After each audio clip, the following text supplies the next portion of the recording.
So for today's video, mga ka-angels, we want to say thank you to the Rotary Club of Valenzuela East, especially to Ma'am Gracia Pagya sa walang sawang pagsuporta po sa Nazareth Home for Children.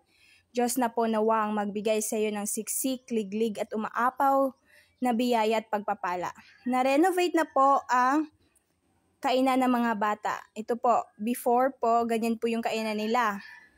Ito na po siya ngayon. Kaya maraming salamat po, Ma'am Gracia Pagya, sa walang sawang pagsuporta sa Nazareth po. Thank you po.